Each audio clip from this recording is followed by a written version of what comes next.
Good morning, everyone. Again, it is Thursday, May 28th, 2020. This is our literacy video. We are reading, remember, we're reading the same story called It's Mine by Leo Linoni. I'm going to read it for us one more time. But I want us to pay attention to something else. We already talked about the characters in the story. We already talked about the setting of the story. So today, we're going to talk about feelings and how all the characters felt throughout the story, okay? In the middle of Rainbow Pond, there was a small island. Smooth pebbles lined its beaches, and it was covered with ferns and leafy weeds. On the island lived three quarrelsome frogs, Milton, Rupert, and Lydia. They quarreled and quibbled from dawn to dusk. What's that mean again? That they fought and they argued. "Stay out of my pond," yelled Milton. "The water is mine."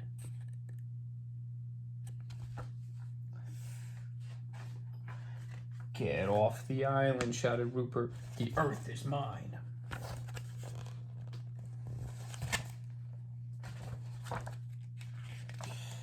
"The air is mine," screamed Lydia as she leaped to catch a butterfly, and so it went.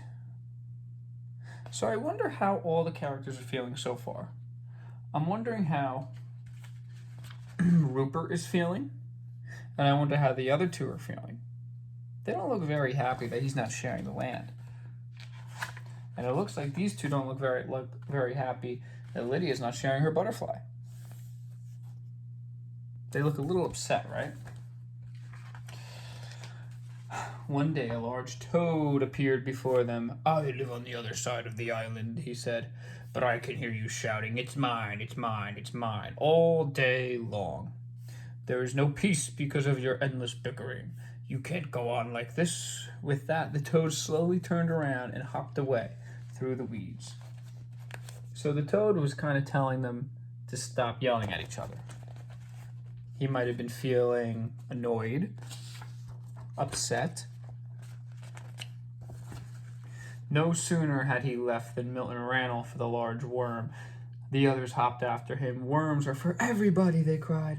But Milton croaked defiantly, "Not this one, it's mine." So again, is he happy or sad? And is he happy or mad? They don't look happy. Suddenly the sky darkened and a rumble of distant thunder circled over the island.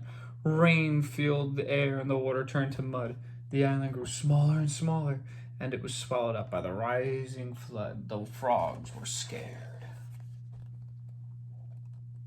So here comes the rainstorm. Desperately, they clung to the few slippery stones that still rose above the wild, dark water. But soon these two began to disappear. They were running out of places to hide. How are the three frogs feeling there?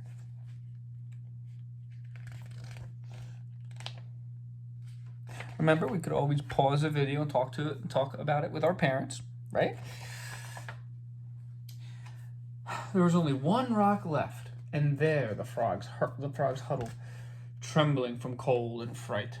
But they felt better now that they were together, sharing the same fears and hopes. Little by little, the flood subsided, the rain fell gently, and they stopped altogether.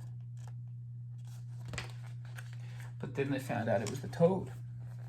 "But look, the large rock that saved them was not a rock at all." "You saved us," shouted the frogs when they recognized the toad. How are they all feeling there after the storm? Are they sad? No, they're not sad. Looks like they're pretty happy. The next morning the water had cleared. Sun rays chased silver minnows on the sandy bottom of the pond. Joyfully the frogs jumped in, and side by side they swam all around the island, together, happily. Together they leaped after the swarms of butterflies that filled the air. And they said,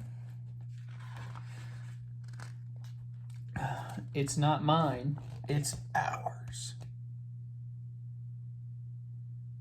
Okay, so how are we feeling at the end here? They look pretty excited to be working together, eating all the butterflies. Okay, so that's your assignment. Look for the feelings of the story and draw a picture of your favorite scene, okay?